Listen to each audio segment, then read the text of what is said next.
सरफराज बुगटी साहब दावा तो करता है लेकिन उसके दावों पे अमल नहीं करते, चाहे रेलवे स्टेशन के अंदर 2 नंबरी हो, चाहे सेक्रेटरीट के अंदर पीएन से लेकर आपका अफसर तक लूट होता है। सहाफियों के साथ सहाफत पर पाबंदियां खत्म कर दें, आज़ाद जो सहाफत है उसको आप। अस्सलाम वालेकुम नाज़रीन, मैं सुमर खान, आप देख रहे हैं आवाज़ बलूचिस्तान।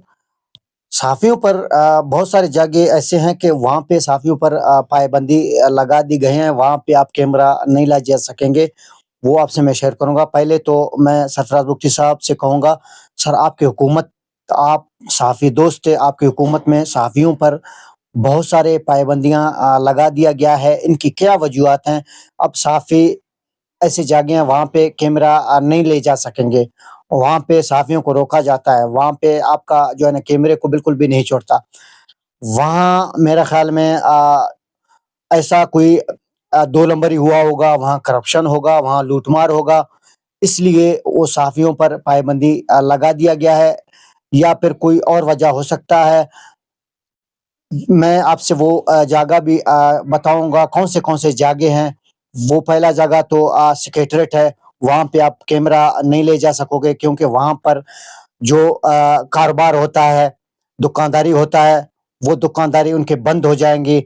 वहाँ पे जो कागज़ी कार्रवाई में तो काम होते हैं लेकिन वो पैसे उनकी जेबों में चला जाते हैं। ये करप्शन सरेआम आजकल चल रहा है। सरफराज बुगटी साहब दावा तो करता है लेकिन उसके दावों पे अमल नहीं करते।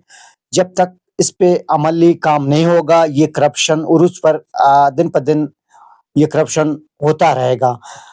तो सेक्रेटेरिएट के अलावा आप रेलवे स्टेशन में भी कैमरा नहीं ले जा सकोगे, वहाँ पर भी पाबंदी लगाया गया है, वहाँ पे भी सहाफ़ियों को नहीं छोड़ा जाता है रेलवे स्टेशन के अंदर। इसके अलावा अगर हम बात करें सिविल हॉस्पिटल में भी यही होता है, वहाँ पे भी आप कैमरा नहीं ले जा सकोगे। अगर लेके गए वहाँ पे गेट पे जो उनके प्राइवेट सिक्योरिटी गार्ड होते हैं सिविल के, वो आपको जो है ना कैमरा आपसे छीनते हैं, सहाफ़ियों के साथ बदतमीज़ी भी करते हैं, सहाफ़ियों को रोका जाता है, सहाफ़ियों से तलाशी लिया जाता है। अब सहाफ़त पर ये नौबत क्यों आया है? बुगटी साहब, आपसे बहुत सारे तवक्कात थे, हमें उम्मीदें आपसे था कि बुगटी साहब की हुकूमत में सहाफ़त, आज़ादाना सहाफ़त हम करेंगे। हम उन जो 2 नंबरी काम जहाँ हो रहा होगा, हम उसकी निशानदेही करेंगे, वो अवाम के सामने रखेंगे। लेकिन बदकिस्मती से अब सहाफ़ियों पर दिन प दिन पाबंदियाँ लगाया जा रहा है। अब सहाफ़ी कोई बलूचिस्तान में सहाफ़त करना बहुत मुश्किल होता जा रहा है। ये तो क्वेटा दिल है बलूचिस्तान का, यहाँ पे ये हाल है, तो आप अंदाज़ा लगाएँ। हमारे जो डिस्ट्रिक्ट हैं, तहसील हैं, वहाँ पे तो बिल्कुल आप इस ऐसे मौके में हैं, वहाँ आप अंदर नहीं जा सकते, वहाँ पे भी रोका जाता है। पहले सहाफ़ियों को बुलाया जाता था, हम आईना दिखाते थे, हम 2 नंबरी और करप्शन को रोकने की कोशिश करते थे क्योंकि ये चीज़ें हम सामने रखते थे, उस पे नोटिस लिया जाता था।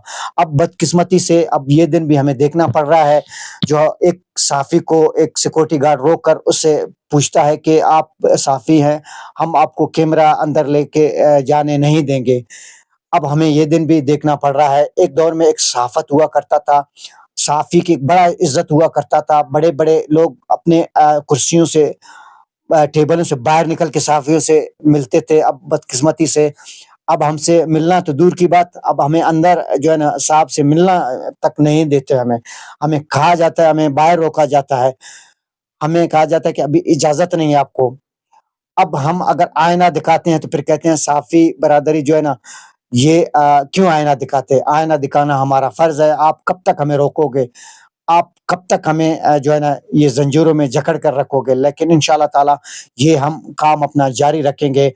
मैंने पहले भी कहा कि हम अपना ये जो है ना प्रोग्रामों से, ये आपके रोकने से, ये आपकी हथकड़ियों से हम डरने वाले नहीं हैं, हम अपना सहाफ़त को जारी रखेंगे। चाहे रेलवे स्टेशन के अंदर 2 नंबरी हो, चाहे सेक्रेटेरिएट के अंदर पीएन से लेकर आपका अफ़सर तक लूट-मार करता हो, चोरी करता हो, बेशक आप हमारे कैमरे रोक दें, लेकिन आजकल जो मोबाइलों का दौर है, हम अपना मोबाइलों से अपनी वीडियो बनाकर आपका जो जहाँ 2 नंबरी होगा, वो हम अवाम के सामने रखेंगे, आपके सामने रखेंगे, जिस पे आप अगर नोटिस लेते या ना लेते, हम अपना जो आईना है, वो उस चेहरे को दिखाएँगे कि ये चेहरा यहाँ सही काम नहीं कर रहा। बाकी सीएम साहब, सरफराज बुगटी साहब, گورنر بلوچستان صاحب، جو ہمارے دیگر محکمے میں جو اعلیٰ افسران ہیں، ان سے میں درخواست کروں گا کہ آپ صحافیوں پر جو پابندی لگایا جا رہا ہے دن پر دن، آپ کی جو سول اسپتال میں ایک غریب کا ساتھ زیادتی ہوتا ہے، ہم وہاں جاتے ہیں، ہم ان کو اس کو آئینہ دکھاتے ہیں کہ یہ چیز ہے، یہ انجیکشن یا نہیں مل رہا ہے، یا اس کے ساتھ کوئی ڈاکٹر زیادتی کرتا ہے، ہم تو وہ چیز دکھاتے ہیں. ہم یہ نہیں کہتے کہ فلانی جو ہے نا بڑا گھومتا پھرتا ہے یا یہاں پہ اپنا بدماشی دکھاتا ہے، ہم اس چیز کو دکھاتے ہیں، آپ کے سامنے رکھتے ہیں کہ یہ ناجائز ہوتا ہے. صحافیوں کے ساتھ صحافت پر پابندیاں ختم کر دیں، آزاد جو صحافت ہے اس کو آپ چلنے دیں. بلوچستان کو آئینہ ہم دکھائیں گے. ان جو چور ہیں، ڈاکو ہیں، جو لوٹ مار کرتے ہیں، کرپشن کے بادشاہ ہیں، ہم تو ان کی بات کرتے ہیں. ہم نے تو آج کل تک یا کسی اچھے ایماندار افسر کے خلاف اگر بات کی تو ہم اس پہ آپ سے معافی چاہیں گے. ہم وہ 2 نمبر افسر ہوگا یا 2 نمبر وہاں پہ جو کام کر رہا ہوگا، کلرک ہوگا جو 2 نمبر جو کام کرتا ہے، ہم اس کو جو ہے نا آپ کے سامنے رکھتے ہیں، یہ بندہ کرپٹ ہے، اس پہ آپ کارروائی کریں. ہم وہ چیز آپ کو دکھاتے ہیں. تو اسی طرح آپ کی خدمت میں سومر خان حاضر رہے گا. آواز بلوچستان کو فالو کریں. سومر خان کو دیجیے اجازت. اپنا خیال رکھیے گا. اللہ نے کے بعد.